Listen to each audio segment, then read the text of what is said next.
who you actually are because you're using the frontal lobe. And this is where your personality actually resides and not the personality that somebody may be telling you that you need to have in order to be part of their clique, their crew, their organization. And then the next one is thought. So thought allows you to engage in decision making, problem solving, and higher reasoning. So the more you learn, the more you know, the more your ability that you have to have higher levels of reasoning. If you are talking to a toddler and good morning, Linda. If you are talking to a toddler, you can't reason with a 2.5-year-old. They're like, no, I just want blue ball. I just want blue ball and my snack and a nap. And you're saying, no, but we can't give you the blue ball right now because we're on an airplane and you're going to hit somebody in the head. Toddlers don't want to hear about that. But the more information, the more life experience you have, you shouldn't be 30 years old still asking for a binky and a blue ball on the airplane or you're going to hit somebody in the head. That wouldn't bode well for anybody. So the more decision-making, problem-solving, and higher reasoning you have, the higher level of thought you are going to have. Now, this was interesting, and I did not know this until this morning. And so you have what's known as hot cognition and cold cognition. I was like, oh, this is about to be good. So what is hot cognition? Hot cognition is the mental processes in which emotions play a role, such as reward-based learning. So if you are in hot cognition, you are in your emotions. So you sitting right here in this muy caliente red area, the limbic system where the amygdala is located. So that is when you are in your hot thoughts, your heat, your passion thoughts. Your cold cognition is where the mental processes that don't involve feelings or emotion, such as your working memory. So where you at over here in this nice little blue purple area? Yeah, your executive function. Yeah. So now you know if you are emotional, you are in hot cognition. And you know that if you are in your logic and reasoning, you are in cold emotions and you're gonna make better decisions. So don't make no factually based decision while you in hot mode. Heat of passion, that's one of the things I learned in my bachelor's degree. These heat of passion crimes, I'm just so angry.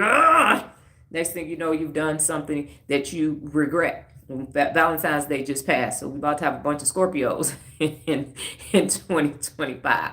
Like, there's a heat of passion. That's a bad choice. Okay. So I digress. So that was actually I was very happy when I found out that information because now I definitely have something to anchor it to. So if you are hot, you are emotional. If you are cold, you are rational. If you are hot, you are in your feelings, you are in your amygdala, you are all up and through your limbic system, and you are making emotionally based decisions and thoughts and everything else.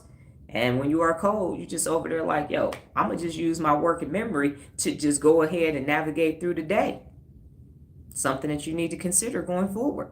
Now, what are the uses of the cognitive processes? So the cognitive processes affects every aspect of your life. So here are some specific uses for this process. Learning new things.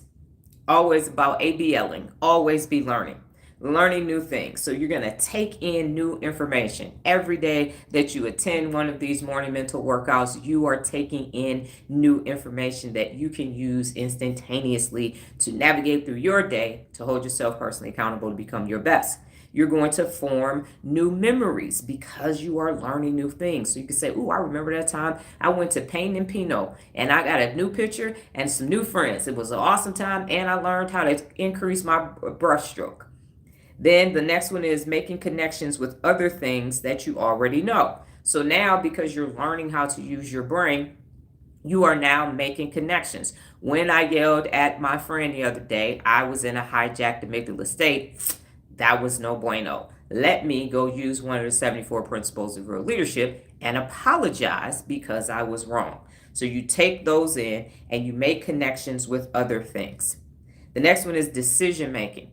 And be objective is how you make all of your decisions all of the time. None of the time do you make an emotional decision, because if you do, that means you are in the executive function of your brain and your inhibition control has lost control. So you have either done something or said something that you shouldn't have done. So decision making. Whenever you make any types of decision, it involves judgment about the things that you have processed. So you're taking this information in and now you're going to make a decision. And that's why you need to be objective